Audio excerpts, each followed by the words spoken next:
All right. I do have to cross-examine this witness now. So, Judge Shikoku, you're going down. It's true that Kazuma Asagi was assigned the assassination mission 1 year ago now. The target was Inspector T. Gregson. Okay, let's press. A year ago, when Kazuma was still in Japan then. Correct. It was the examination center for applicants for the study tour that I approached him. I'll never forget it. I remember exactly what you said. You just came out and asked me forthright if I'd consider traveling to Japan on an assassination mission. Surely not. I thought it was a joke at first, of course, but then it was made clear to me that if I didn't accept, I would be considered for the study tour. So you agreed to it just for that? I mean, I know how much you wanted to study in England, but assassination? The Empire of Japan had accepted a proposal from the British Empire at the time, an agreement to send a student from each country to the others to deepen cultural understanding and friendship. But behind the scenes, the chosen students were to be given assassination missions. I had no choice but to accept the proposal that originated from my British counterpart. Why? Why didn't you expose the plot there and then?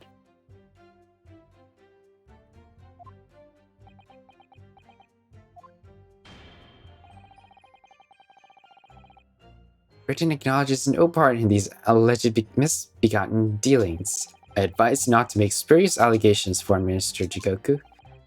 As a witness, I'm bound to tell the truth, my lord. Anyway, I picked Asugi and explained the details of the plan to him. Target was Inspector T. Gregson. That was a condition of the British study tour. Why Kazuma? Why did you pick him as the assassin? He was the most capable of all the applicants, and in addition, I knew his desire to travel to Britain was very strong. In fact, it was almost more than a desire. It was his whole purpose in life. If I was his best friend, I could certainly attest to that. The way he threw himself into his studies, the way he pursued becoming qualified as a lawyer, it was all ultimately for that single goal of being accepted on a study tour in Britain. And of course, we know the reason behind that.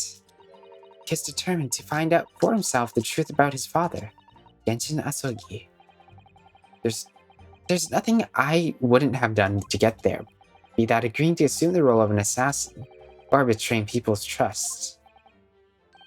Well, you certainly did a fine job of betraying mine, Asugi. But why was Inspector Gregson the target? I have no idea. Those were the orders from Britain. I was in no position to question them. You have no idea? Really? I find that hard to believe. Oh, do you?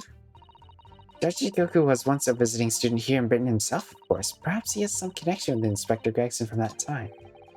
The defense really ought to catch up. What? With the fact that the assassin exchange was absolutely nothing to do with the case under scrutiny here. Yes, I already admitted to recruiting Asogi. However, in the end, something happened that meant the young man wasn't able to carry out his mission. I presume you're referring to the incident that occurred during Kazuma's passage to Britain in January? The awful tragedy that took place on the steamship. Word arrived at the ministry some 2 weeks after the ship's departure from our shores. The visiting student had been killed, but his body had somehow gone missing in Hong Kong. The news was wired to me from a detective I'd placed on the ship to accompany the assassin. Obviously, Kazuma didn't actually die at all, but did lose his memory, including all details of his special mission. Did you not consider dispatching another assassin at that point? That wasn't possible, simply because that black-clad young student over there had already put himself forward as Asugi's replacement. And there's no way to stop him from reaching Britain. So I was supposed to be the assassin? My hands were completely tied. So Mr. Shom's strategy worked perfectly. He predicted everything that would happen. Months later, my memory returned, but I never intended to go with the assassination mission anyway. So you were playing me right from the outset, were you? Is that it? I'd sooner be guilty of that crime than take someone else's life. was prepared to do whatever I had to in order to get myself here to Britain. But this line of questioning has gone long enough. All the court should be concerned about in the testimony given by this witness are the details relating to his relationship with Inspector Gregson and the victim's murder. In that case, as I've already made perfectly clear, I had no connection to the man or his death. And you have some means of substantiating this plea? Let's see. On the evening in question, a member of the crew was on duty outside my cabin at all times. Outside your cabin in the first-class area of SS Grouse, you mean? Yes, that was right. Not least because there was a murder of a student passenger earlier in the year. I imagine the liner operators have taken to posting a crewman outside of every first-class cabin door. I can confirm the presence of the crewman guard myself. What do you mean? Because I accompanied Inspector Gregson to Dunkirk that night, and I witnessed it with my own eyes. There was a well-built crewman standing guard directly in front of the doors of the witness's cabin. At that particular time, of course, I'd gone to the ship's dining room for dinner. The inspector and I asked the crewman to allow us into the cabin while we waited for Judge Jigoku's return. I suppose Inspector Gregson was there in his capacity as the Reaper. He was intending to take the witness's life. Exactly. As I had numerous times now, I had no intention of killing anyone. So the crewman let two potential assassins into the cabin he was supposed to be guarding? Not the most convincing of sentries, really. In truth, those were my thoughts too. But anyway, I stayed to talk with Inspector Gregson for a short while, and then I left him there, and made my way off to the ship alone. Was the guard still at the door when you went? Yes. He glared at me as I walked past. You see, that proves it. But then there was also, the crewmen were also on a drill. So if there had been shot fired, the crewmen would have heard it. So clearly I can't be involved. The crewman who was standing directly outside your cabin door, you mean? That's right. A muscular man with a permanent grim expression on his face. He didn't once move from that spot. To be honest, I thought he was a miserable fellow. But as it happens, he's a vital witness now. There's no doubt that Gregson was killed by a gunshot, and it's inconceivable that a crewman standing just outside the cabin door wouldn't have heard that. But wait, what about that ship's enormous steam engines? The noise of them could have drowned out the sound of the gun being fired. Sadly, young judicial assistant, that won't wash. Oh? You will recall my cabin was in first-class area of the ship, which was also the quietest. Don't imagine for a moment that it's anything like the steerage where the judicial assistants go. I didn't mean... But a hole like that made by a bullet was found in your cabin, Judge Shigoku. That's compelling evidence that a gun was fired in there. What's that? A bullet hole? Oh yes, you're talking about that. What the detective uncovered in the wall yesterday, I presume? That's obviously a rotten panel eaten out of woodworm. No doubt he didn't find an actual bullet. That bullet in his argument. Sadly, I was unable to arrange for the crewman to be brought back to Britain with me. But obviously, if a gun had been fired in my cabin in the night in question of the defense implies, I would have been arrested on the spot and would have never made it to Britain in the first place. Oh, Judge Jigoku is the assassin. Very true. The witness logic is sound. Since no gunshot was heard from the witness cabin in the night in question, we must assume that the witness is telling the truth. I'm glad you see the sense, my lord.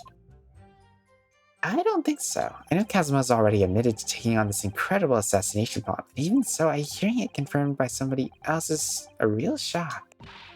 It's unforgivable. Using Kazuma-sama's feelings to manipulate him, agreeing to such a despicable plan? I think Kazuma manipulated Judge Jigoku too. He's completely double-crossed him. Oh dear. It's hard not to see that as a stroke of brilliance on Kazuma-sama's part. One way or another, though, Gregson ended up dead. I really think that the murder must have happened aboard that steamship. Do you mean Judge Jigoku must be lying? Must be. I know I shouldn't let my emotions cloud my judgment, but you must destroy him, Mr. Naruto.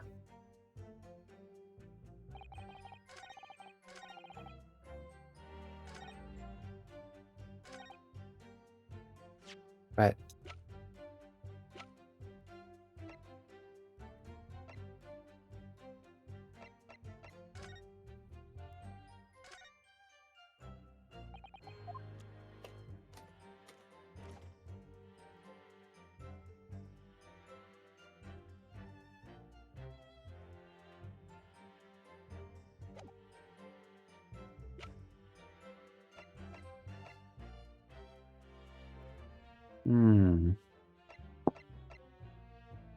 let's present this. Yes, as the court has heard, there was a crewman posted outside Judge Jigoku's cabin. However, we can be sure that contrary to the witness's claim, the guard wasn't there at all times. But I have here notice of a particular event that was scheduled to take place aboard the steamship on the 31st. What? Where'd you get that? It's evidence gathered by Mr. Herlock Sholmes. You were acquainted yesterday, if you remember. Herlock Sholmes again. According to this itinerary, after leaving the port of Dunkirk at exactly 10 p.m. and for a period of 20 minutes, all crewmen of the SS Gross were to gather on deck for an evacuation drill.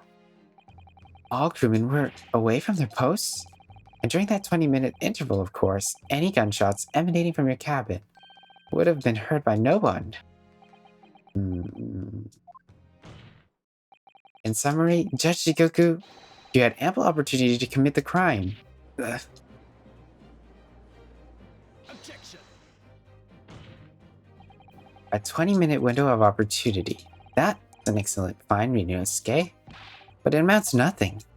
Why? Because the witness clearly stated in his testimony that no incident occurred in his cabin unless you have some decisive evidence that can show this testimony to be false. Your accusation is nothing more than conjecture.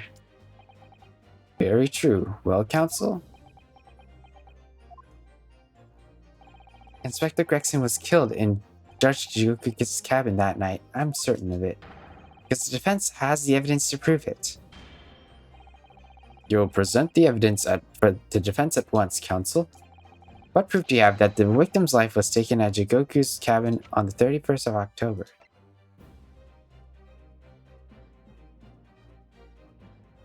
Take that!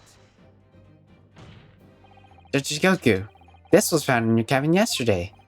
What was that? The crown of a bucket watch? Pocket watch? And if you will observe, the victim's pocket watch, which we all know he treasured, is missing precisely that part. It can't be. Moreover, the crown is a perfect fit on the spindle protruding from the victim's watch. Now, the fact that this was retrieved from Judge Jigoku's cabin tells us that the victim's watch most certainly broke there. Ugh. In other words, the victim was killed on the 31st during the 20-minute evacuation drill. In the cabin occupied by you, Judge Jigoku. Well, you're razor sharp, aren't you, young murderer? Objection. Expertly maneuvered, Ryunosuke. And your argument sounds entirely plausible at first. But rather, like this pocket watch, it's full of cracks. And I believe Judge Jigoku feels the same way. I was wrong to acquit you earlier in the year. Sorry? If I'd known I would result in anyone having to listen to this dribble, I would have declared you guilty just to spare the world your ridiculous bombast. I think it's clear that the witness will have to give further testimony. When you hear what actually happened in my cabin that night, you'll notice the pitfall into which you stumbled. Prior to your renewed testimony, I'd like to clarify one point. The fact that this part in the victim's watch was discovered in your cabin means that you acknowledge he was there, I presume? Yes, I do. Very well then. You may proceed to give your formal testimony about what exactly happened in your cabin aboard the ship on the evening of the 31st October. Right, here we go. As a man of the law, I have no intention to obstruct justice. I don't know, he has an air of mysterious and suspiciousness going on. He had a guest waiting for him. After returning to his evening meal in the dining room, he walked through the door. A mustachioed Englishman was there, foolishly waving a gun at me. The Englishman. So he took care of him with an Ippon Seo throw. Sioi throw. He couldn't wait to run away after that. I imagined his watch was broken when I threw him over my shoulder. It has nothing to do with his murder. The inspector was clearly killed, having returned to Britain because his body was found in London. I don't think so. Ippon Seo? A common jujutsu martial arts technique in my country. I was careful not to use too much force, but the man obviously landed too heavily for his watch to take. So, Ryunosuke Naruhodo. I imagine you can see the flaw in your logic now, can't you? What? The fact that the pocket watch was broken in the witness's cabin. It in no way proves the victim's murder took place there. I no doubt the inspector intended to kill me, but he didn't manage to pull the trigger. Yes, because he was merely the tactician, not the Reaper's hand of death. Well, the testimony appears to make sense as far as I can see. Let me express the deep gratitude for your understanding, my lord. But if this testimony holds, Judge Kyoku will be deemed to have no involvement in the case. Well, counsel, I really see no reason for wasting precious court time here on cross-examination. Alright. Sorry, my lord. The defense has a right to cross-examine, and I don't intend to squander that.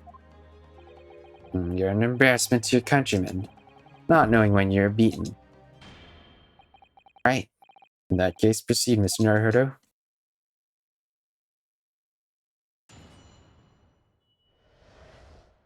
The events of the cabin. You had a guest waiting for you. Let's press that. Because the so-called guard posted at your cabin just to let your killer pass, you mean? Apparently, Gregson told the crewman he was a police inspector, which was the truth, of course. He wouldn't have had his identification with him. He had his trench coat and mustache, not to mention the bag of chips. I imagine the crewman was convinced. The man accompanying him would have had two swords slung around his waist. You mean me? Who else? Yes, that's true. You would have hoped the sight of a few swords might have set alarm bells in the guard's head. The point is, I left the cabin before its occupant returned and I immediately disembarked the ship. Certainly, all I can tell you is the only inspector was waiting for me when I arrived at my cabin. You entered without an inkling of suspicion. That's right, none so whatsoever. When I walked through the door, a mustachioed Englishman was there, foolishly waving a gun at me. Hold it! Obviously, you're talking about the Inspector Gregson?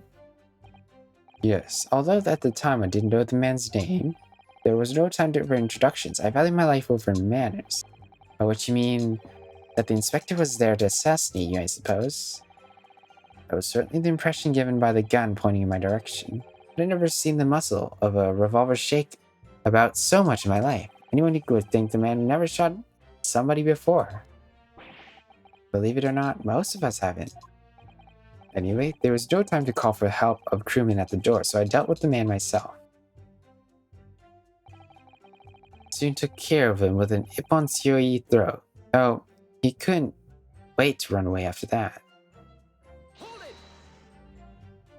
Even though the man had a gun? That's a very brave move, wasn't it?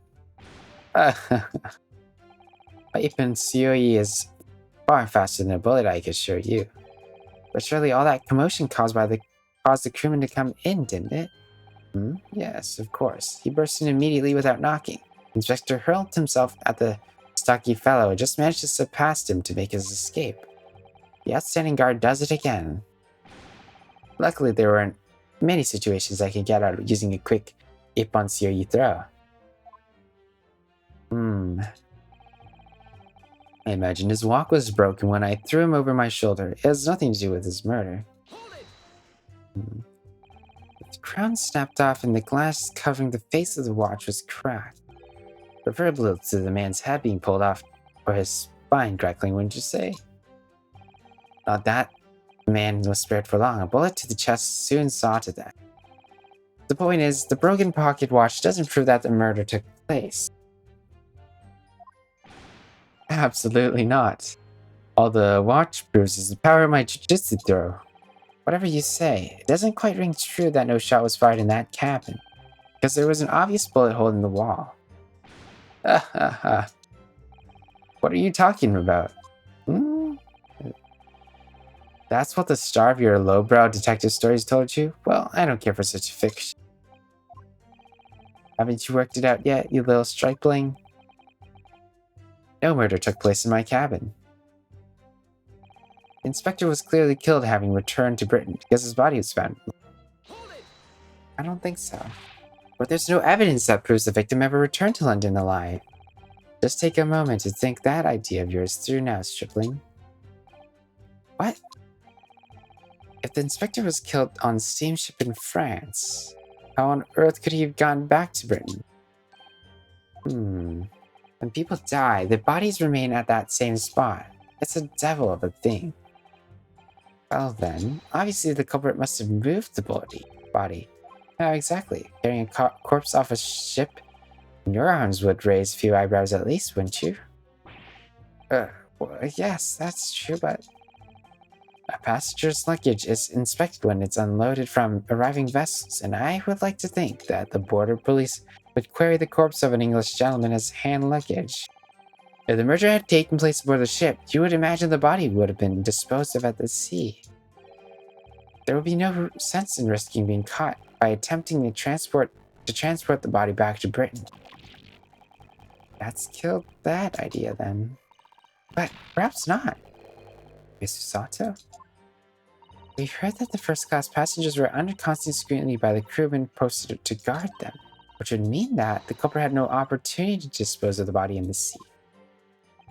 Yes, that's true. So transporting the body to Britain may have been the only viable alternative. Dear me, you really are new to this, aren't you? I thought it'd be perfectly clear, but it seems I'm gonna have to explain it in words you can understand. I think I ought to alter my testimony with your consent, of course, ma'am. I have no objections. State your amended testimony now. There's no possible way I could have transported the victim's corpse back to Britain.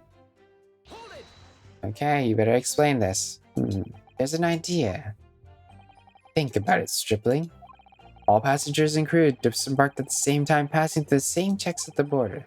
Symposium guests were driven straight to the hotel in carriages organized by the ministry. We met you soon after arrived at the hotel. So you did. Well then, remind me, did I have a corpse over my shoulder at the time? What? No. So we're in agreement then. I couldn't possibly have brought the inspector's body to Britain. Of course, unless they've developed some clever device these days to instantly move things from A to B. We actually do know that at the symposium. Funny you should say that. Professor Harebrain's invention didn't actually work, if you remember, Mr. Naruto. Of course. The defense has become unusually quiet, I noticed. Unusually quiet, I noticed. Yes, because there's really nothing more to say. That's his story. Well, I suppose if you think about it, whenever you drop a teacup in the office and it breaks, we don't say Mr. Naruto must have been murdered there, do we? Is that a veiled threat about what might happen to me if I break another one? And the fact is that Inspector Gregson's body was found in the little room in Fresno Street.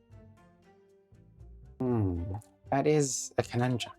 If he really was killed in Judge Jigoku's cabin, the body would have been moved somehow, obviously.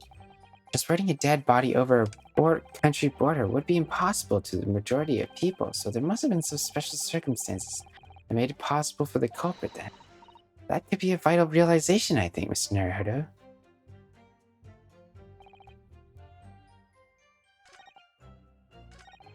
Took care of him. Okay. Present.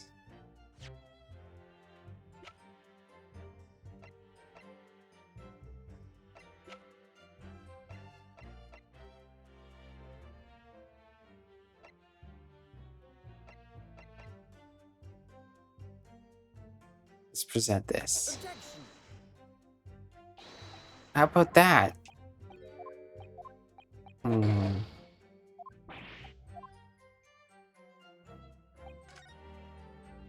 Hmm. What are we gonna do?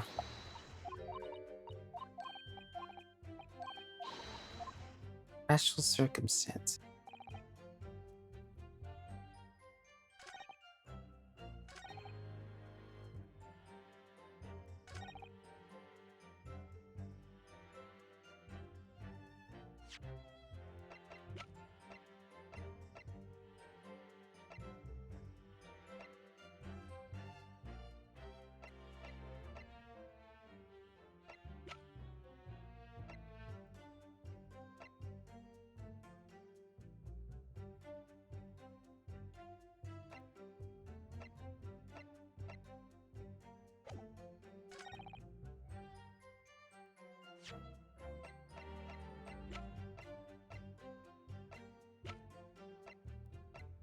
Maybe this?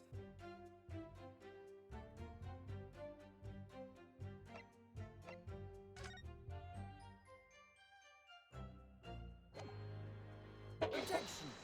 No. I don't know.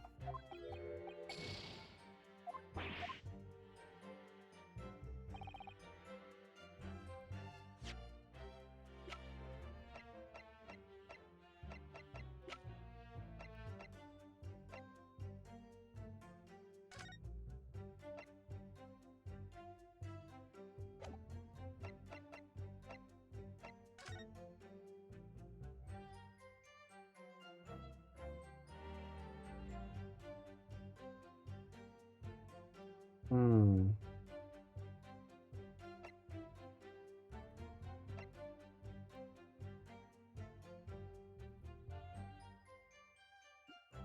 All materials and wealth belonging to me in London be delivered to my son.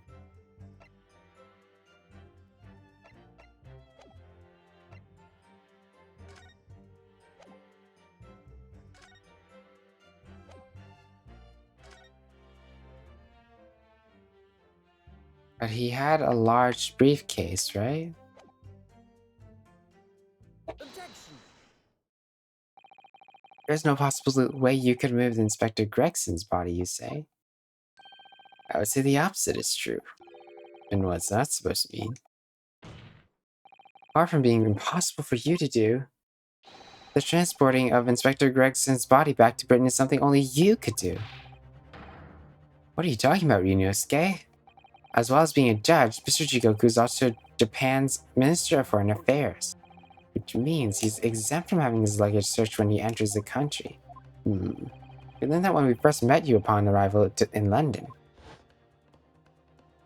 Well, all those passport checks and luggage searches at the border took rather a lot of time.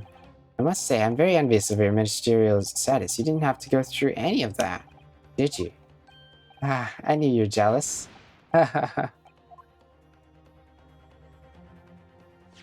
I presume you recall this, Judge Jigoku. It's a photograph we took in the foyer in the hotel of the marked occasion. As the court will know, you have your large travel trunk. Large enough, in fact, to have a corpse inside. Mr. Naruhodo, you're not suggesting. I'm afraid I am, yes. But 3 days ago, when we were chatting innocently with the new arrivals from Japan in the hotel, the body of Inspector Gregson was just meters away from us, inside Judge Jigoku's trunk.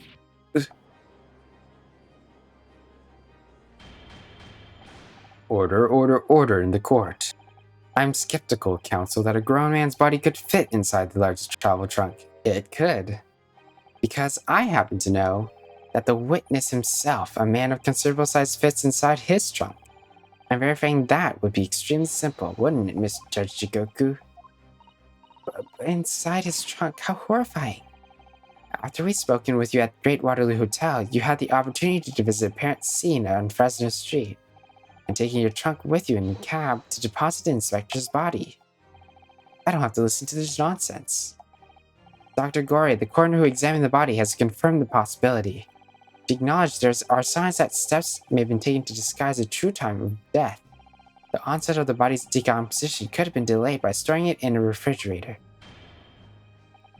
Counsel, as I remember explaining yesterday, refrigerators of the requisite side are few and far between. I'm sure they are, but one place they're certainly found is on large ocean liners. Such ships are equipped with electrically refrigerated cold rooms to keep fresh food on their long sea voyages, and SS Grass is no exception. Professor Mikotoba told me that about it only yesterday. Well, Judge Jikoku? However, much you prolong this debate, you can't eliminate the truth. All the evidence points to you being the killer.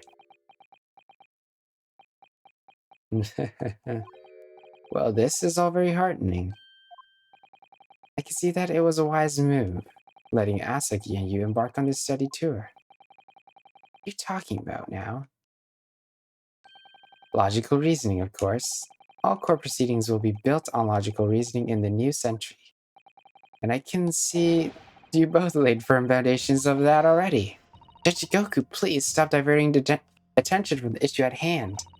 The defense has made an accusation against you. How do you respond? Respond? There's really no need for me to respond, is there? Why ever not? Because before you can even begin to answer the question of when the victim was killed, you must first establish one key fact. Where was the victim killed? Quite logical.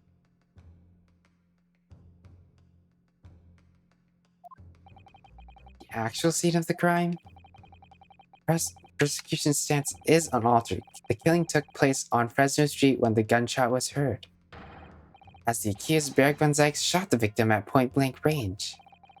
So tangible evidence exists to prove the prosecution's claim at this time. The defense deduction amount to a little more than elaborate fairy tale.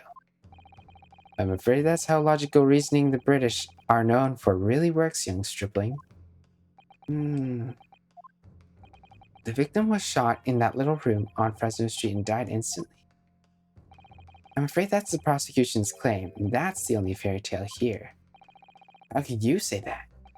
Quite simply, because the claim directly contradicts with a certain evidence in our possession. Very tantalizing, counsel. I think you better explain yourself to the court, don't you? The prosecution claims that Inspector Gregson died instantly when he was shot at the scene at Fresno Street. But evidence clearly contradicts that claim.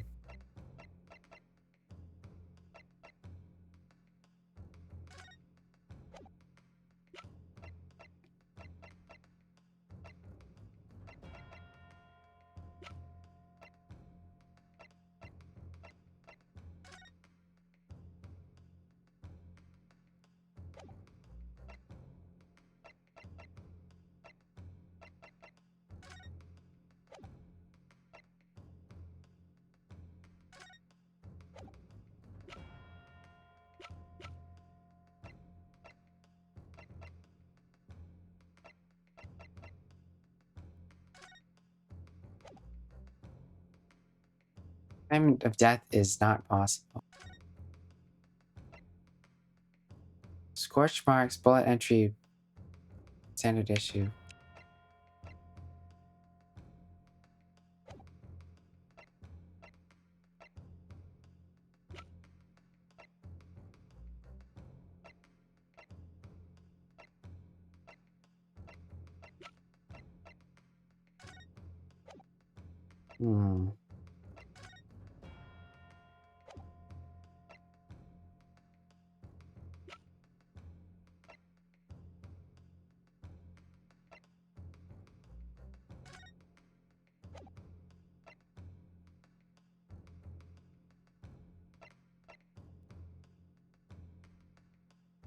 History. Let's look at the history.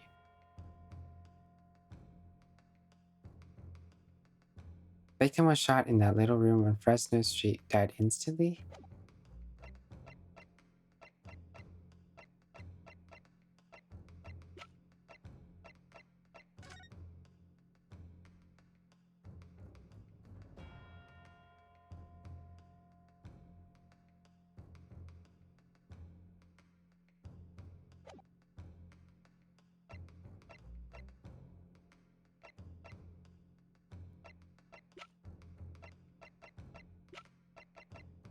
I don't know. Probably this? Take that! I don't know. Maybe they can give me a hint somewhere.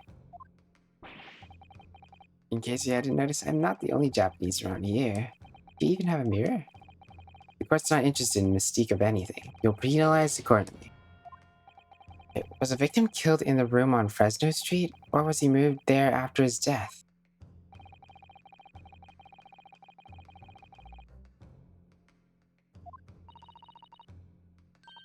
Present the correct one this time. Okay.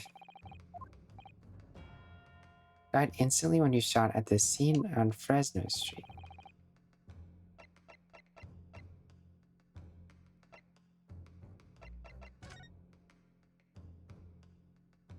Apply in the morning of the 31st at the large park on...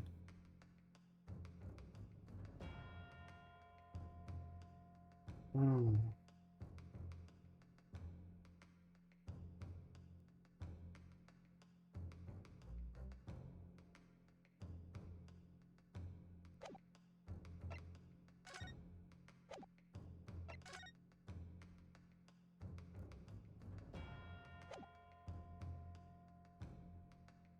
Introduction to Governor Caden.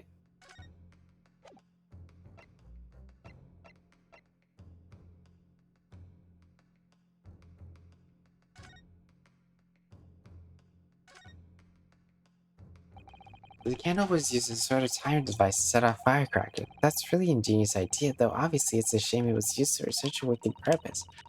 There aren't more positive uses for a timer device. Perfect application. A wonderful way of waking you in the mornings, Mr. Naruto. I think I prefer that you continue to wake me in person if it's the same, all the same to you.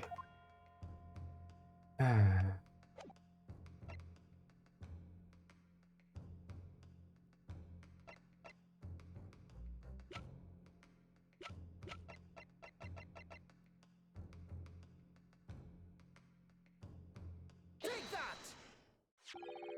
A photograph of the victim in the very location you claim he wasn't killed? Yes, but the point is the posture of the body itself.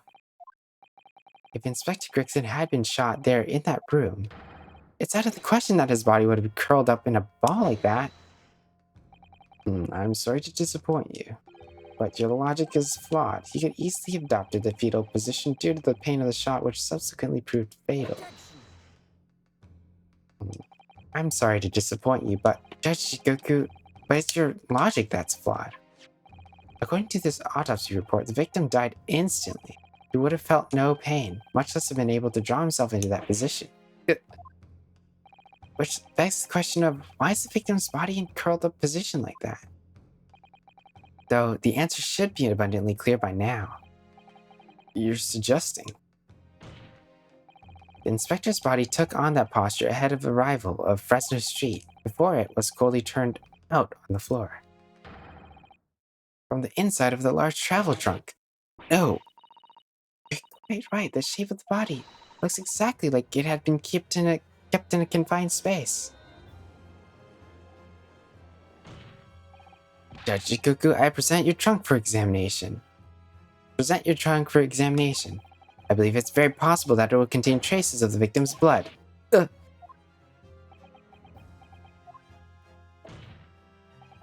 Present my trunk? I refuse. But on what grounds? I'm the Minister of Foreign Affairs from the Empire of Japan.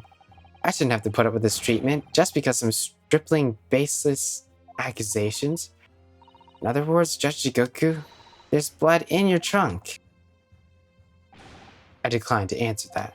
As the Minister of Foreign Affairs, I have privileges that allow me to. At this moment, you're not a government minister. You're a witness in the trial of the Britain's highest court. I don't care who you are or what your status outside of this courtroom might be. You will not withhold information. Nothing is more important than the truth. Ugh. I don't know if people who have, diplomatic immunity get scot-free in a case, but in other cases in Phoenix Wright, it seems to let them have immunity, so I'm not sure. Well, Mr. Chikoku, was it to be? You can't be serious. You did it? Have you no shame at all, Kazuma Asugi? What? He's gonna blame Kazuma, is he now? Very well, I admit it. I did bring the inspector's body into the country. Inside my trunk, exactly as postulated by the defense. Ew. Outrageous. So it was you. You admitted. No, I admit to nothing more than what I've said. Of killing the man, I certainly have no recollection. What on earth is that cryptic statement supposed to mean? I merely disposed of the inspector's body, which was left in my cabin in order to avoid unwanted attention. As the judicial assistant over there pointed out, I had no chance to throw it into the ocean. So, I decided my only option was to bring it to Japan with me and dispose it out somewhere else. You can't still deny it. If you didn't do it, then who on earth did kill the man? As you know, there was one other person in my cabin that night. He had the opportunity. And moreover, he'd already accepted a mission to take the inspector's life. That's right, who else could have been? It was you, Kazuma Sugi. You. I never thought you'd stoop to this, Seishu Jikoku. You've taken the words straight out of my mouth. Prosecutor Kazuma Asugi. You thought by leaving the body in my cabin you could pin the crime on me, did you? Well, the prosecution counsel has already admitted to visiting the witness cabin on the night in question. Yes, on an assassination mission, no less. You wouldn't. So, what do you make of that, young stripling? You heard my testimony now, and that's all I have to say on the matter. I'll admit to nothing more. Thanks. I don't believe it. Counsel for the defense. What is your position now? The court awaits your response to the witness' assertion. The assertion that on the night in question, the victim's assailant was in fact Mr. Kazuma Otsugi. This isn't the dead and it seems to be. The answer's right in front of me. It comes down to Jigoku, or Kazuma. Both of them had the opportunity to kill Gregson, but only one of them did it. And I'm just a step away from proving who. Very well. The defense is ready to respond to the assertion put forth by Judge Jigoku. The idea that the victim's murder could have been committed by Prosecutor Asugi is impossible. Judge Jigoku, let me remind you of something you said only a few minutes ago. You claimed that the logical reasoning is the future of the judicial process. It is a question. Well, logical reasoning can prove something here. Namely, that it wouldn't have been possible. It would have been impossible for Prosecutor Asugi to commit the crime. The court will only accept an argument that is supported by compelling evidence, so present what you have, counsel. What proof is there that allegedly demonstrates the impossibility of Prosecutor Asugi's involvement?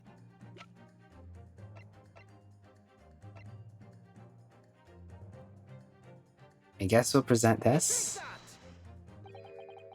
Oh no! No, I did it wrong. Every piece of evidence has a role to play, blah blah blah. Okay. Well, we'll start from the beginning of this. Oh no. It's like a game over. Barrack Van Zeeks. I would like to think... Okay. Okay, let's just, start over with 5, thingy.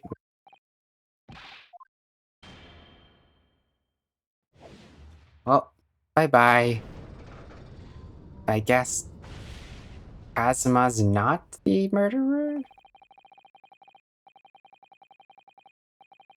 Barrack Van Zeeks. Why would he be guilty?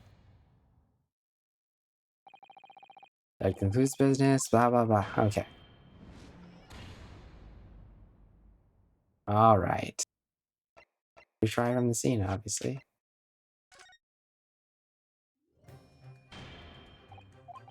Present what you have. What proof demonstrates the impossibility.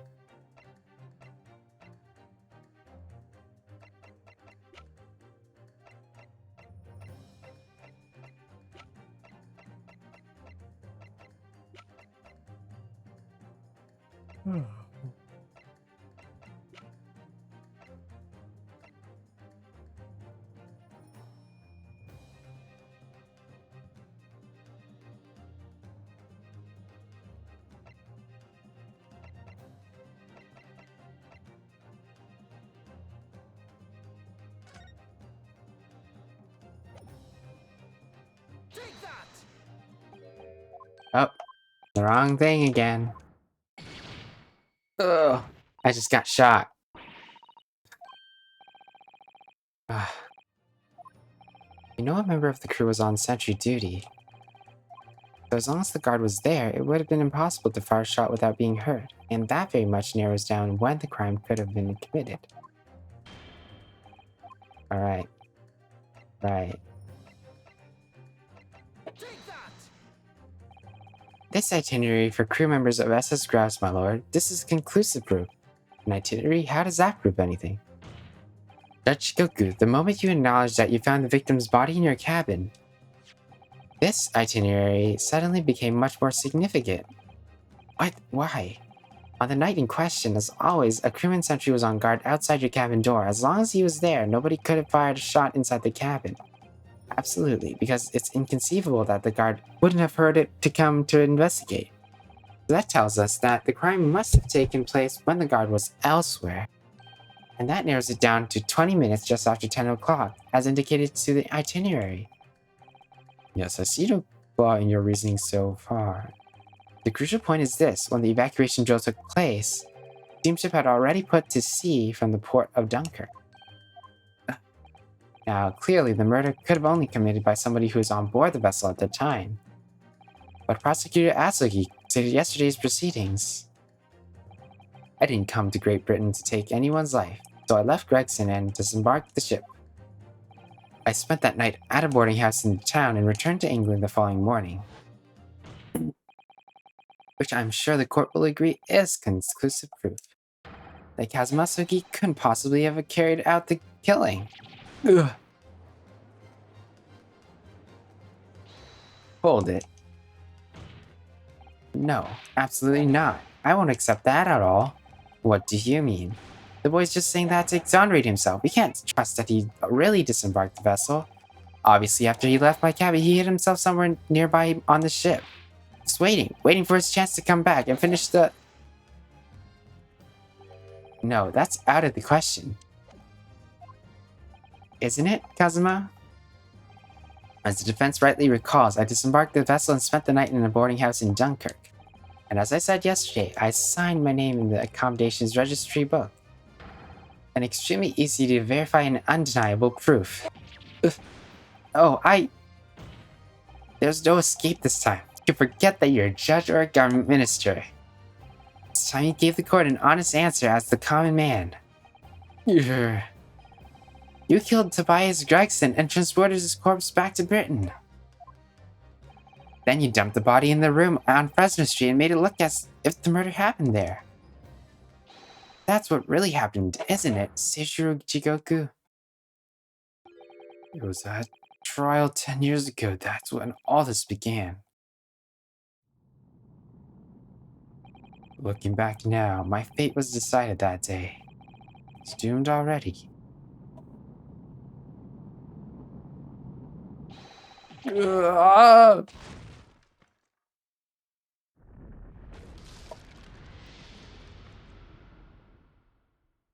Okay. It's over. My life is over.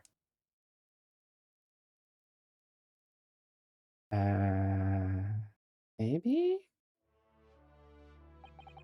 British assassin to eliminate a professor in Japan.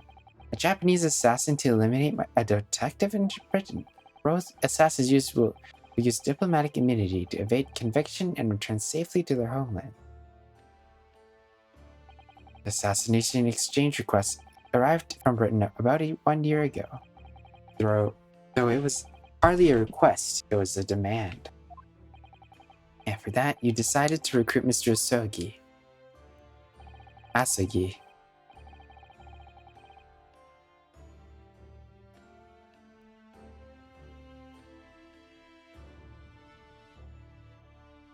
But things didn't go according to plan. Your chosen assassin never made it to Britain, and you found yourself unable to dispatch a replacement. But because I was already on my way in Britain at the time in Cosmo's place, and that left me with only one option to carrying out my obligation: to eliminate the mark myself, personally.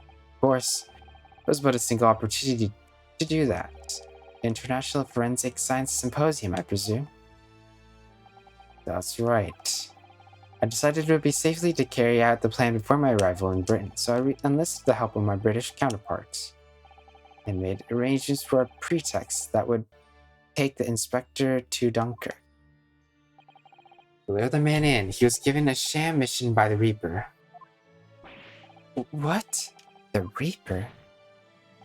But there's only one person who could have done that. The mastermind of the entire operation. The Reaper himself. So, that means that the assassin exchange was all planned by the Reaper? I'm not at liberty to say anything about my British counterparts. Anyway, the inspector accepted the Reaper's mission and dutifully infiltrated my cabin on the steamship, but it was all a trap designed to lead him to France, his own death. Oh, how awful. It was past 9 o'clock when I returned to my cabin from the dining hall that evening. I didn't give him time to attack me. I choked him until he lost consciousness. But there was a guard just outside the door, so I left it at that for the time being. Even the slightest noise might have aroused suspicion. I bided my time waiting. It's 20 minutes after 10 o'clock. I intended to finish him by strangulation, but moments before I had the chance, he suddenly came around and went for me in reckless mood.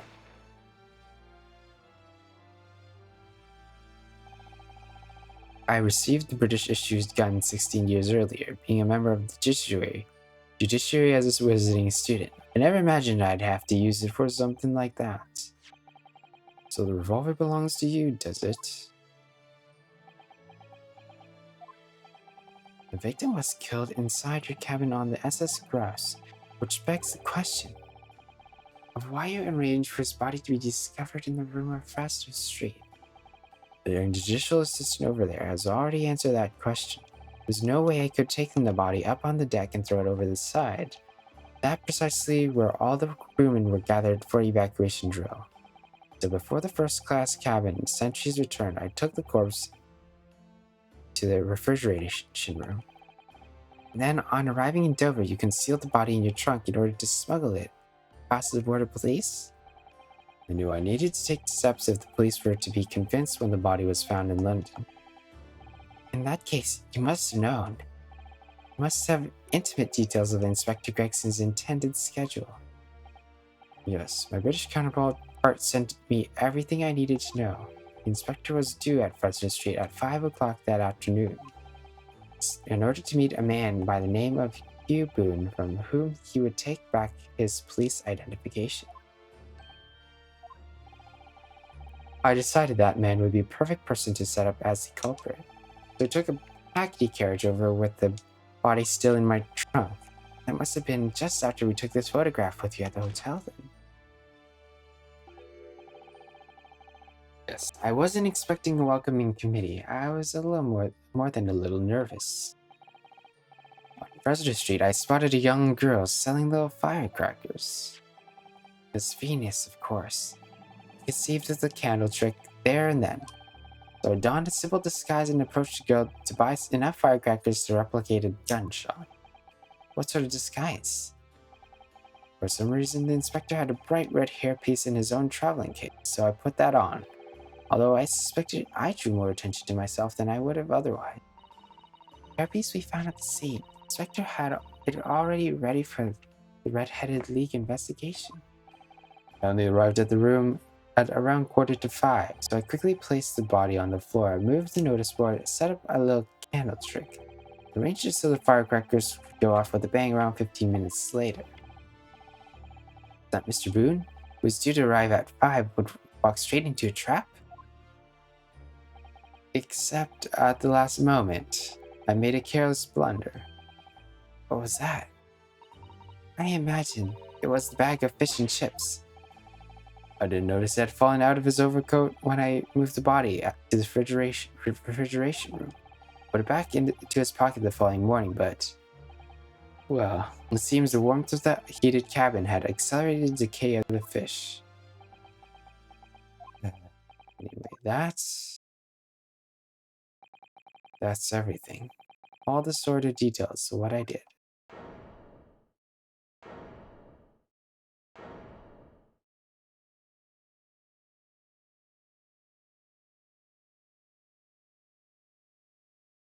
Wow. I've heard enough. We've arrived at the truth about the murder of one of the country's most capable and respected police inspectors. The witness will be tried in the coming days. For a crime of such a vile nature, you can expect the most severe penalty. Exchange of assassins. What a foolhardy idea. Mr. Chikoku, one last detail. Who was your counterpart in Britain? Who was the mastermind behind the assassin exchange? Nothing you say now make matters worse for you. Just tell us. Enough. I've already told you. I cannot say. Even though as things stand, you may very well never set foot in your homeland again. What are you waiting for? Can we get this over with now? It's finished. All of it. I'm finished. Then, in the name of Her Majesty the Queen, I now pronounce the findings of this court. This man before us has admitted to the willful murder of Tobias Gregson.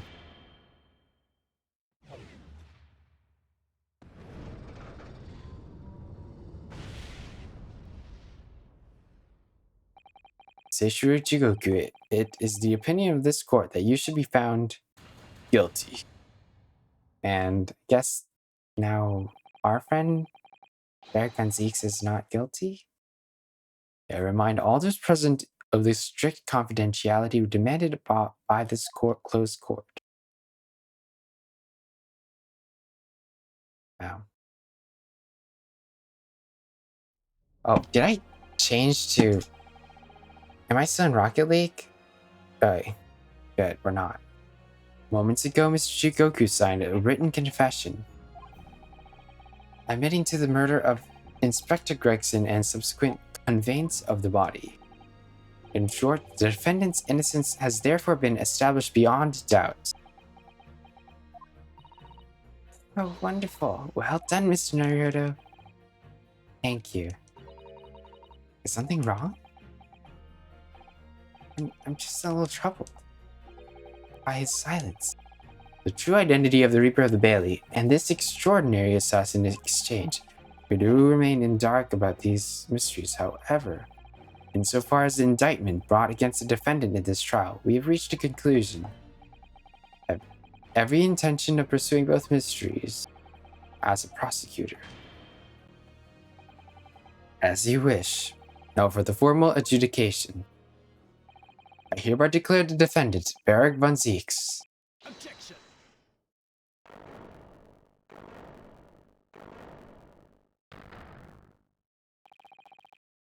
The prosecution calls for the adjudication to be deferred. Counsel? The accused's innocence hasn't been fully established at all, and therefore it would be wrong to deliver a verdict at this time. That's the prosecution's unwavering position. What? But Judge Goku already confessed. Nevertheless, Barrick Van Zeeks has committed crimes for which he must be punished. Well, it would appear you have information that the court needs to hear, Prosecutor Asuki. Certainly, the murder of Inspector Gregson was actually carried out by Seishiro Jigoku. But it's clear from the witness testimony that he was coerced into complying with the plot, into his sick, merciless assassin exchange. That may be true, but... So what I want to know is, who coerced Jigoku? Who was pulling the strings? The victim went to France, having been ordered on a mission for the Reaper, only to be murdered. In other words, the mastermind behind the assassin exchange is someone in position to give such an order.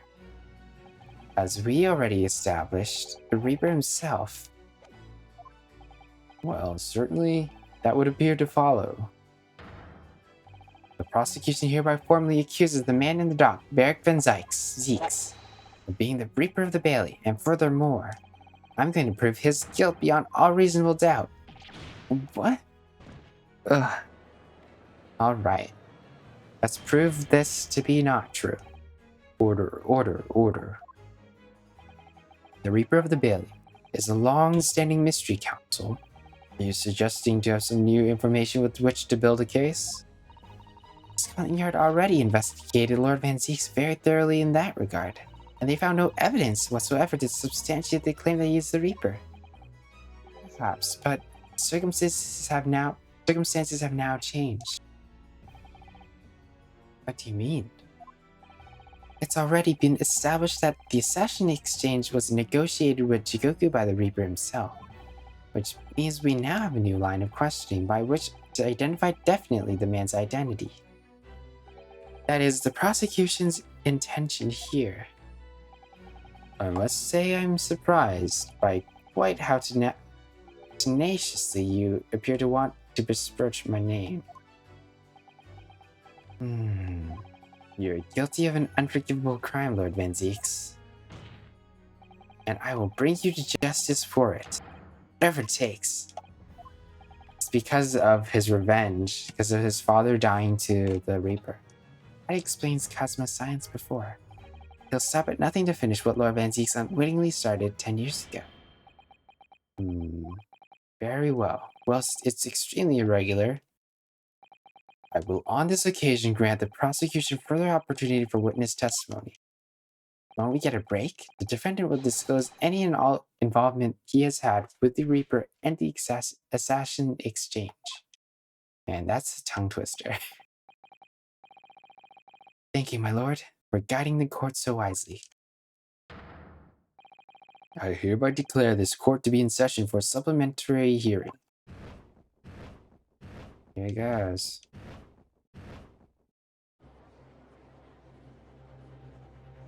Too bad the jury duty didn't really... The jury prosecution thing didn't come back. Right. Turn a blind eye to discourtesy as I verify this vile, unremitting accusation. As inside the contents of my hallowed chalice. Lord Van Zeeks. I first had to suffer the pseudonym of Reaper 10 years ago now, and ever since that time, I endure the weight of implied guilt that's gone with it. So I welcome the chance to testify now and crush those allegations once and for all. Good. Let the justice decide, Lord Van Zeeks. Prosecution seeks to begin building this case by calling the accused to the stand as the primary witness, in order that he may answer the accusation brought by the prosecution as he is the Reaper of the Bailey. And what says the defense? Putting the defendant in the witness stand can be extremely dangerous. And Kazuma-sama is so emotional at the moment. He's not thinking logically. You're right that he's not himself, but I knew it would be like this. I came here today determined to face him through whatever might rise. And as a lawyer, and as his friend. That's what we must do. Alright, here goes. The defense has no objection, my lord. Very well. Defendant, you will take the witness stand. You give formal testimony on the subject of your involvement with the Reaper and the assassin exchange. As you wish, my lord. Alright, here goes the witness testimony. I've never taken the life of another. nor have I instructed another to kill. I've been investigating the truth behind the Reaper for years, and I was aware of Gregson's involvement. That's the reason I went to Fresno Street that day and how I came to discover the body. The point is, no common thread exists between myself, Gregson, and Dr. Wilson. Clearly, therefore, there's no reason to suspect me more of being behind the assassin exchange. Okay. I think we'll have to press that a bit more, though. You deny all accusations by that prosecution, both that you are the Reaper of the Bailey and that you masterminded the assassin exchange. I acknowledge that the public at large believe me to be the Reaper. However, that's a fallacy, which I alone am in a position to forswear. Naturally, the prosecution believes the testimony must just given by the accused to be untrue. Ryunosuke Naruhodo. Yes? Let me ask you, why are you here? What really brings you to this courtroom? A desire to uncover the truth. Even if the truth proves your client to be guilty? From all my experiences in this courtroom, I've come to realize something. The truth can't be hidden. Sooner or later, it will come out. So it's always my intention to work with my client in pursuit of the truth. I want you to remember what you just said. Enough dilatory chatter. Counsel for the defense, proceed to cross-examine the witness. Yes, my lord. I know exactly what you're thinking. Asma, I know you're just waiting to point it out. The contradiction you're convinced lies somewhere within this man's testimony. How will we convince him otherwise, though? The Reaper and the Assassin exchange. Okay. So you're not that what the general public refers to as the infamous Reaper of the Bailey? Exactly. Don't imagine for a moment that the court will be satisfied with a one-word answer on this. I realize that. If you're intending to comment on every sentence, this would take a while, Kazuma. Did you find it disturbing, though, that one by one, defendants who've been acquitted after an unsuccessful prosecution were killed? Let me answer that question by posing another. If one by one defendants who'd been acquitted after your successful defense were killed, would you find that disturbing? Disturbing? I can possibly say how that would make me feel with a one-word answer like that. Exactly. Well, that told me. But even though I'm not the Reaper, that doesn't mean I ignore all the hearsay. I've been investigating the truth behind the Reaper for years, and I was aware of Gregson's involvement. You say for years. How long exactly? Since the very first time the Reaper's influence was felt in this courtroom.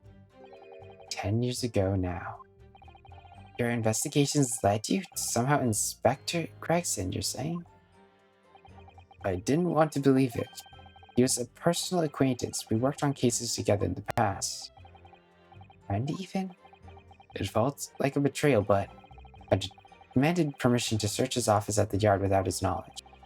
Which is when you found his secret notebook, is it? It's when I first learned of the location he noted only as Rouse, an appointment at 5 on the 31st. Though I didn't know the significance of those details at the time. And now we're on the nub of the matter. As it turns out, the significance of me personally was very unfortunate. That's the reason I went to Fresno Street that day, how I came to discover the body. But why did you go to that specific location? I thought that if it was the Reaper's headquarters, then by turning up there at 5 o'clock, I would catch whoever was involved red-handed. Sadly, all that was waiting me was the inspector's corpse. Yes, even though it wasn't designed for you, you walked straight into the trap set by Jigoku. Exactly. Jigoku had intended to implicate Hyubun. And happily for me, I arrived at the scene first. A ridiculously careless blunder. Moved on to just throwing insults around, I see then, Casma. Think what you will. It doesn't change the truth. The point is no common thread exists between myself, Gregson, and Dr. Wilson. There is a link between you and Gregson, though. Of course. We are close acquaintances. We worked on numerous cases together. I consider the man to be a mentor of sorts. He taught me a number of important lessons. He did? Such as what? Where to buy good fish and chips, and such like. Oh, that was convincing. Dr. Wilson was a coroner, of course, but that was some time in the past, and in any case, I understand it was several years ago. Now, he was invited to work at a Japanese university. That's right. He was a visiting professor at the Imperial Yume University in Tokyo. It would be unambiguously clear then that no link exists between myself and him. In other words, I had no motive for sending some assassin across the oceans to kill the man. It sounded plausible enough, and I want to believe it, but something about this just doesn't sit right with me. Clearly, therefore, there's no reason to suspect me of being behind the assassin exchange. Okay, who's that? There's a picture, right?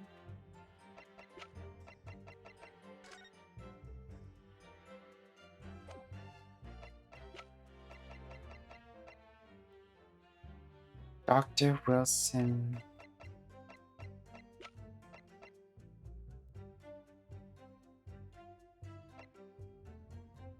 Doctor.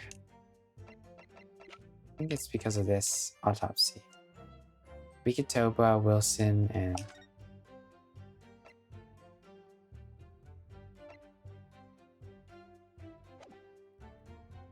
Objection!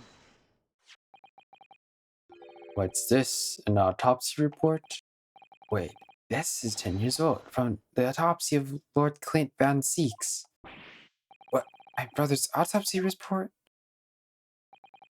I'm pleased to see the defense doesn't intend to run from the undeniable truth.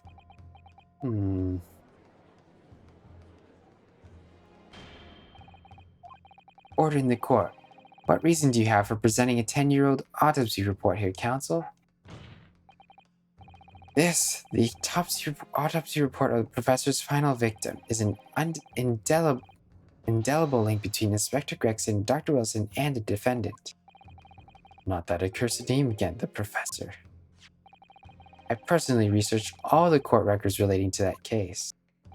I know that, at the time, autopsy was considered sacrilege to the victims' souls, and for a member of the aristocracy like Lord Clint Von Zeeks, it was unthinkable. But someone employed the powers that be to allow the autopsy to go ahead. Inspector Gregson. He declared that he was certain that he would obtain conclusive proof from the procedure, and it was Dr. Wilson that conducted the autopsy. His signature is clearly visible on the document. As promised by Gregson, the autopsy did indeed produce evidence. Evidence that conclusively proved Genshin Asogi guilty of the murders. In my brother's dying moments, he mustered all his remaining strength to leave that vital clue behind. Indeed, that was the key of indicting the professor for his crimes and the conclusive evidence that convicted him. It enabled Lord Van Zeeks here to avenge his brother's senseless death with a marvelous victory in court. A marvelous victory, was it? I wonder if that's really true. What?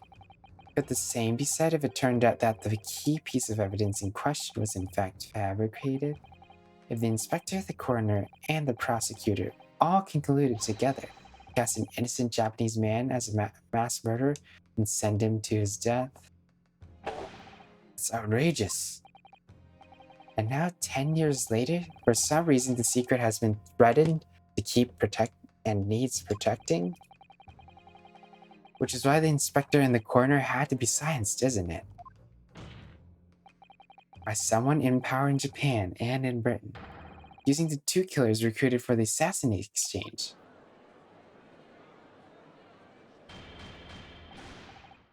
Order at once.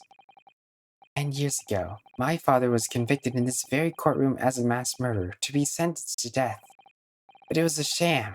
I swore to myself that I'd prove it, which is why I had to come to Britain, whatever the cost.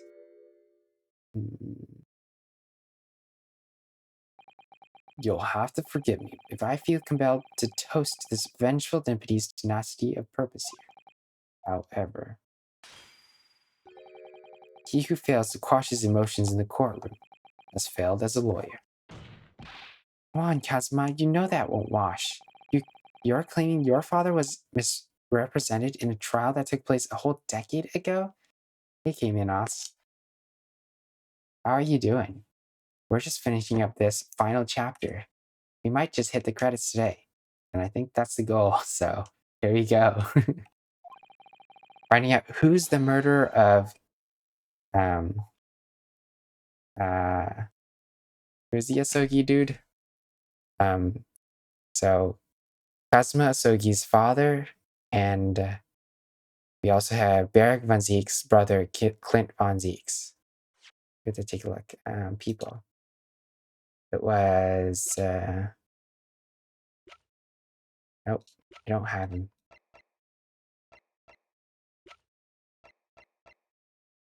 We don't have his name. Which one was it? This one? That's Tobias Gregson. Never mind. Well, I got confused. Been chilling? How are you? I'm well. We just finished a barbecue at around 8-ish, 9-ish. And then we came back to do some Rocket League. And then we played some Ace Attorney Chronicles. And we had a lot of fun with Rocket League. We did two tournaments. And we played some with Mr. Ambassador for Christ. And so it was a lot of fun. I'm actually a bit thirsty. I'm gonna grab a drink real quick right here. Drink directly from this bottle. Glug, glug, glug. Here we go. How about you? How was your day?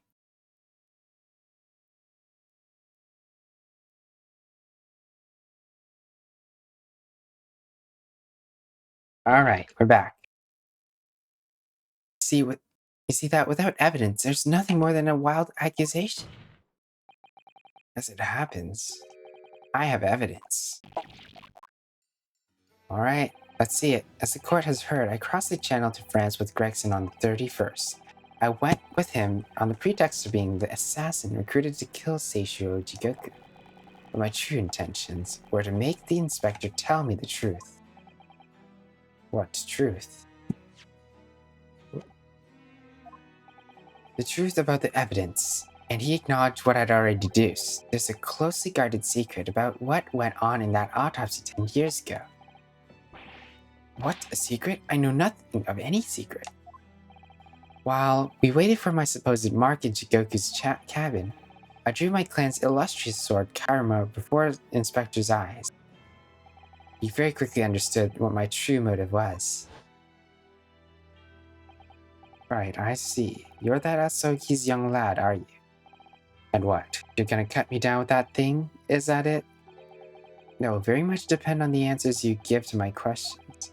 I want to know what really happened 10 years ago. Truth. That's all. Before we get into it, let me make one thing clear. I still believe your father was the professor. There's no doubt in my mind.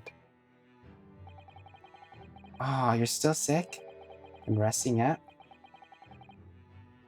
Alright, do you mind? We'll just pray for you real quick.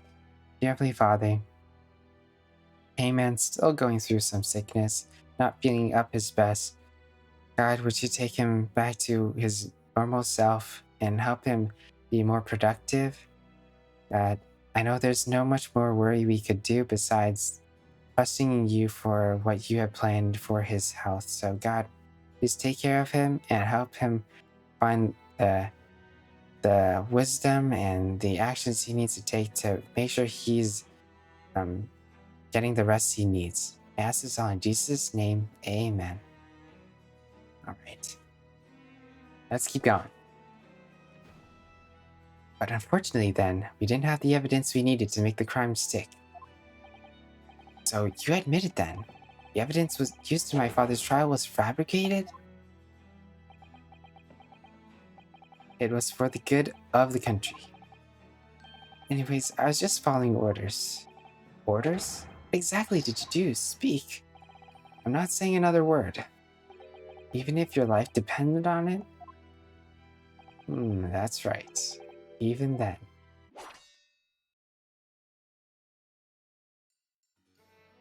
So that's when the tip of the sword broke. Oh, Kazuma-sama. If the results of Clint Van Zeke's autopsy were fabricated, then the investigation officer Gregson and the lead coroner Wilson must have known about it. They can only have been ordered to pervert the course of justice in that way by one man. Me leading the case for the prosecution. Barrick Van Zeeks. In other words, the defendant did have a cause to organize this exchange of assassins. Dun dun dun. Exactly. As was established earlier, it has to have been the Reaper himself who liaised the Jigoku in Japan to arrange the exchange. So it follows that the Reaper's true identity can only be that man who stands accused in this courtroom today, Barrick Van Zeeks.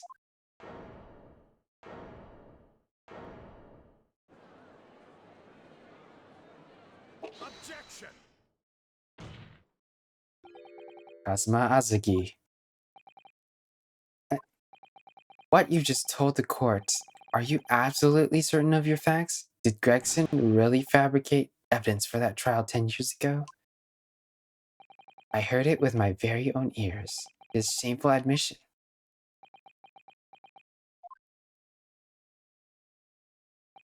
In that case, I know. Name of the Reaper. What? What? Lord Van Zeeks? I gave no such orders. I know that for certain. Which narrows down the remaining possibilities.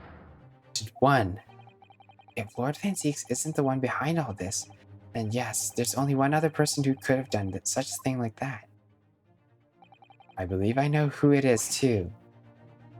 You? I just had a feeling his name was gonna come up.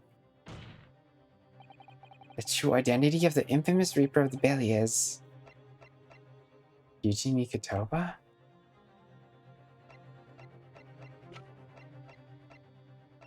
Aiden?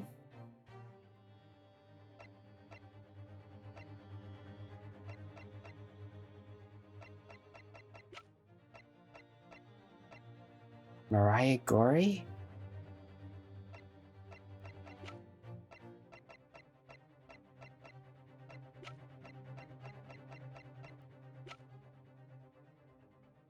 The Reaper of the Bailey.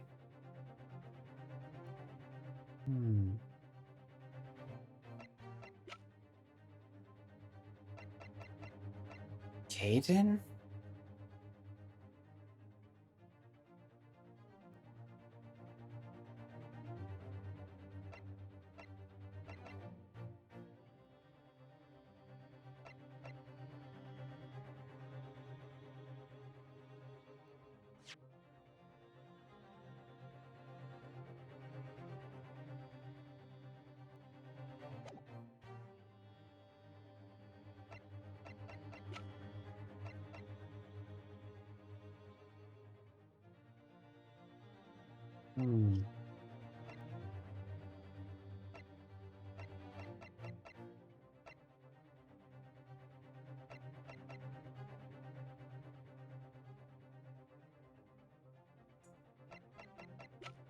Who could it be?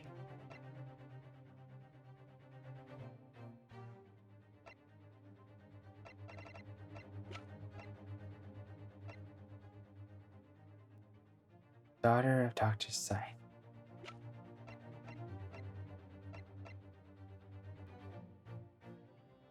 Who could it be?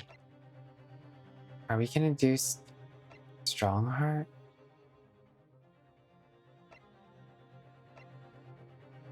I'm gonna go for it. The only person who could have arranged the assassination and manipulated the autopsy results is Lord Chief Justice himself, Lord Mail Strongheart. Lord Strongheart? Yes, it's true that 10 years ago, the defendant had handled the prosecution of the professor in court, but he only took over the case after his brother, Lord Clint Van Zieks, has been killed. I can only assume that this is the most inappropriate joke in British judicial history. Well, Lord Van Zieks, 10 years ago, I was very new to my profession, but I had a burning desire to avenge my brother's death, so I pleaded for control of the case. The investigation to that point, the supplication of the lords to allow my brother's corpse to be examined, all the evidence I was given, the autopsy reports, it all came from you. I spent my life since then believing I was in your debt for the way you stood aside and let me handle that trial, but I see now. I was very much mistaken. It was a hugely influential force that caused the inspector and the coroner to break the law 10 years ago. And that same force felt a decade later on the other side of the world by Seishu Jigoku. Lord Strongheart, everything falls into place when you recognize that you are the Reaper of the Bailey.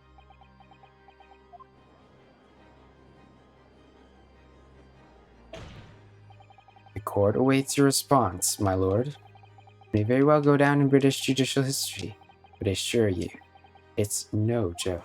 Consider this a formal accusal by the defense. Wow, it doesn't warrant a response. A formal accusal? Don't be absurd. The defense's claims are utter nonsense, a wild fantasy at best. You're not going to defend yourself? Do you claim there was some wrongdoing with Lord Clint Von Zieks' autopsy? That's utterly untrue. But I heard it from Gregson's own lips. He admitted to it. And where's your evidence? What? Gregson's dead now, unless you were thinking of summoning a ghost to the stand? You mean to say... I forget how the system works in your little backwater country, but in the course of the British Empire, without evidence, there's no case. I have no intention of entertaining some wild fantasy that can't possibly be substantiated by anyone or anything. Ugh. What do we have left? Order in the court. Following Inspector Gregson's murder and in the light of Dr. Wilson's death as well, there's really no one left who could testify about the events 10 years ago, is there? So that was the real purpose of the assassin exchange? This court has no business breaking over the coals of a case that was concluded a decade ago. The accusal brought by the prosecution and the defense is categorically denied. I take it there are no objections? Kazuma, he's more or less waited his whole life for this moment. Is there really nothing else we could do now? Is there no other avenue we can go down in pursuit of the truth that happened all those years ago? Only there's someone who could testify about Clint Van Zieks' autopsy. There is someone. He's gone to extraordinary lengths to cover his tracks, and so as far as dispatching the assassin all the way to Japan to ensure Dr. Wilson's silence. Dr. Scythe won't say anything against Strongheart, but there is one ray of hope.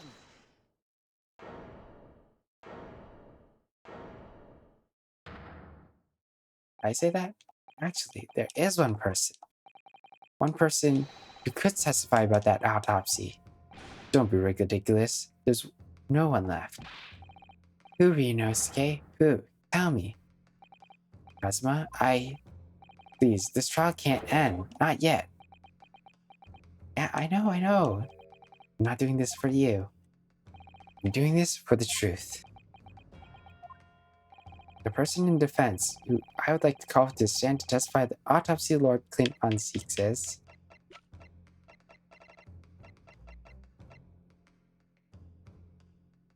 Mikatoba?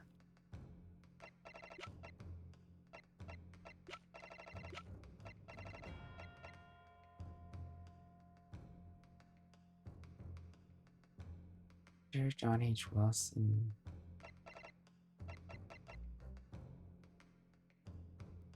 It's either Mikotoba or Sherlock Holmes or Capen.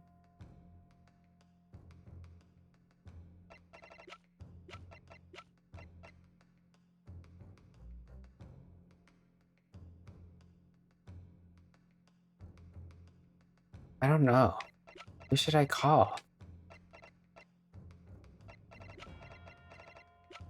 10 years ago, he shielded in 9. Hey, should we? Tonight? What? I want to know why. I want to know why you're proposing to call such a witness. Alright.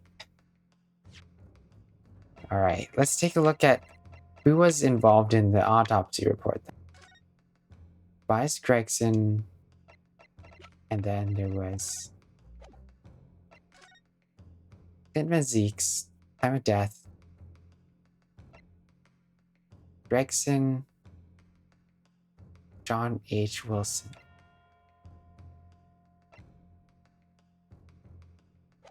Okay. I think I know who then. Whoops. I'm gonna get shot. Given the contemptible allegations you're making, counsel, I won't be letting that blunder pass unpunished. Right, there's somebody else present at the autopsy. Surely you've forgotten. No, I know. I'll get it right this time.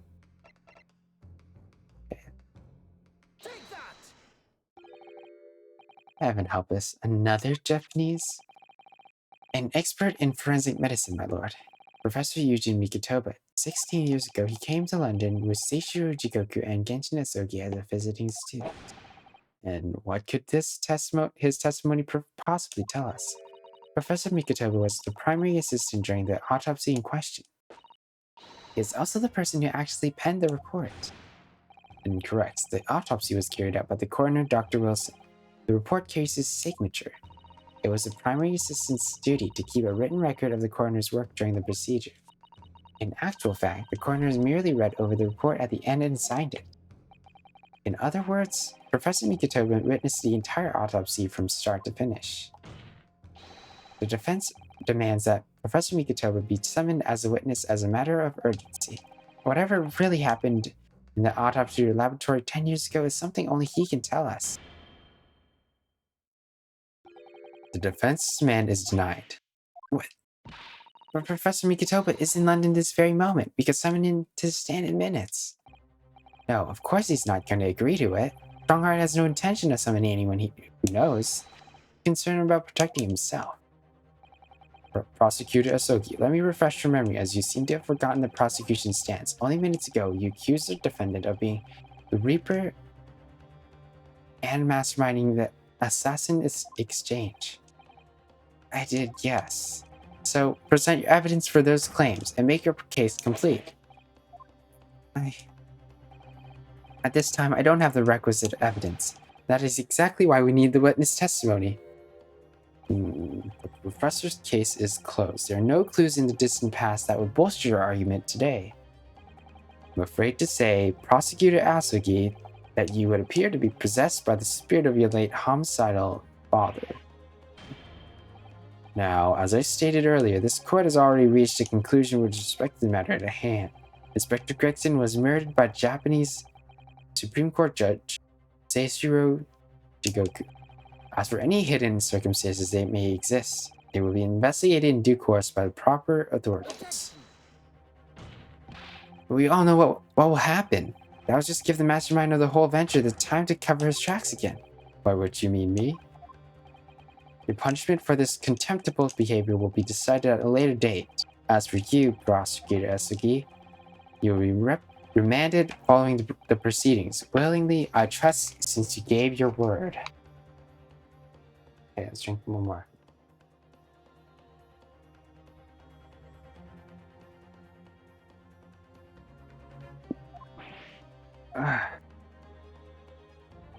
This futile game of revenge is over. Young Master Sogi. What's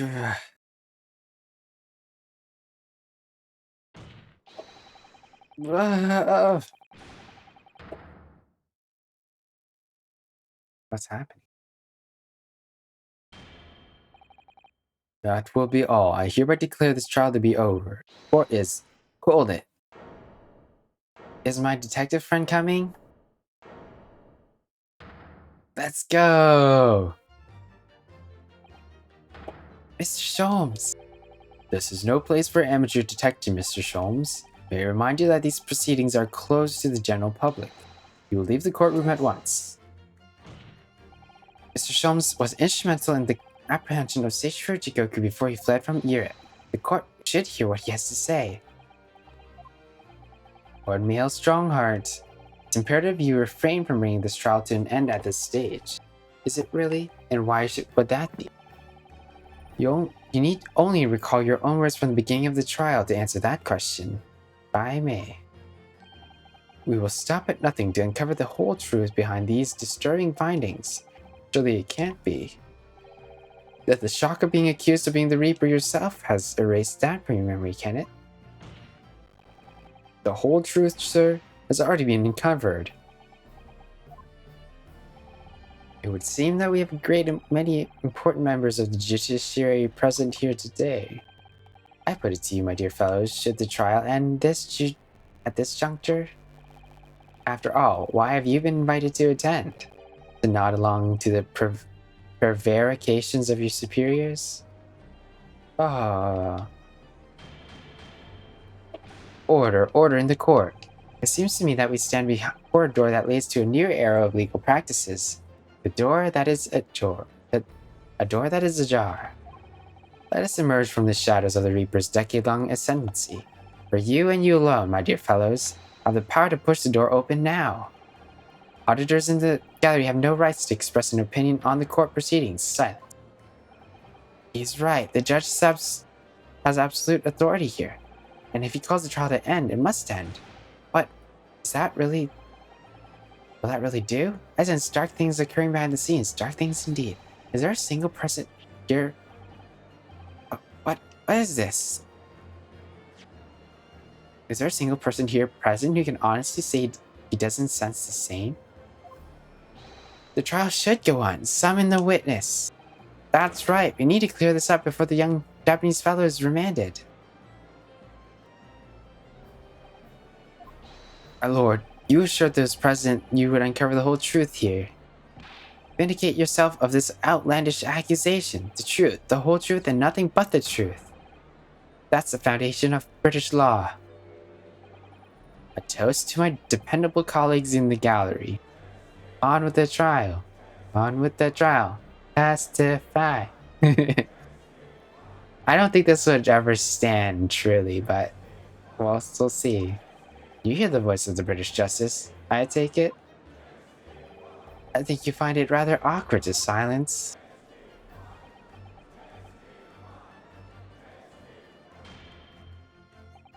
Court will recess briefly. No intention of shrinking from these allegations.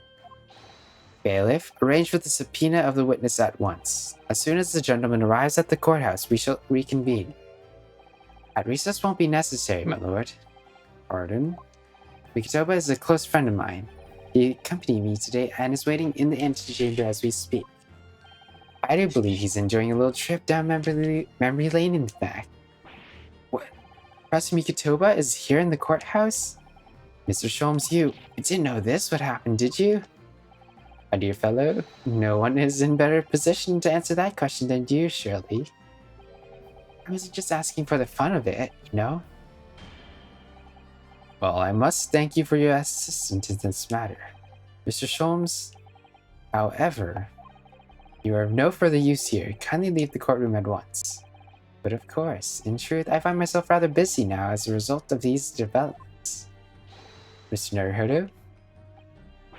Yes. I trust you have Iris' little lucky charm with you. Absolutely. Still in my pocket. She sends her regards and a reminder. When you find yourself at a dead end, the ears are at your disposal. Just one tug, if you please. Of course. In that case, the trial will continue without delay. Bailiff, show the witness to the stand. This is getting exciting. If Lord Strongheart, he is the Reaper of the Bailey, where exactly is this trial going to take me, I wonder?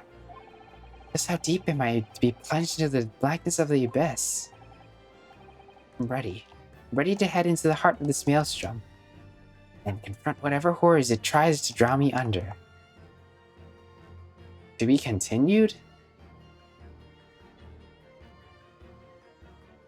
Shall we continue tonight? Or shall we continue next week?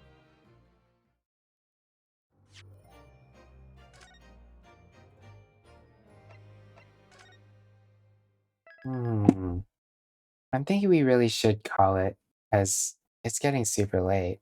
It's already 3. That's gonna kill my tomorrow stream, right? So let us see who entered into the giveaway, though.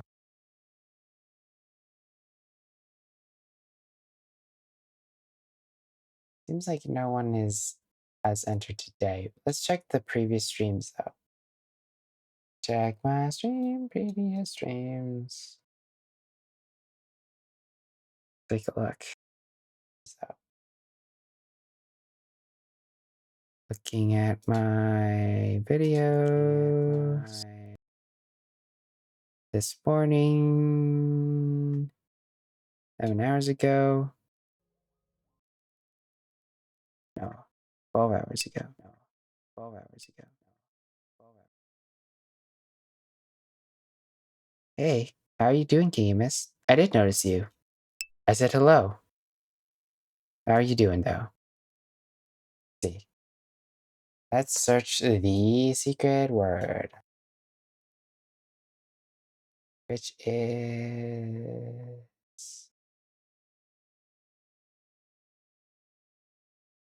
that word.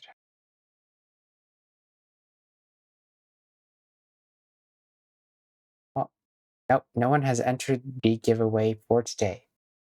So, we will run this wheel tomorrow. Thank you all for hanging out. We're gonna try to sleep as soon as possible. If not, at least we're gonna. I don't know. I don't know if I could sleep tomorrow. We'll see. You all for hanging out. Let's look for someone to raid. Take a look. Let's raid. I don't think there's anyone I would like to raid today. Seems everyone I want to raid has gone to bed. I mean, it is 3. Let us pray one more time, though. We should have one more. This is the final part of the game. So we're gonna save it for next week for Judge Zeal, so he'd be actually, not as tired. We'll let him sleep. But let's pray for the hurricane that's coming. What I heard, let's look it up very exactly. Okay, name.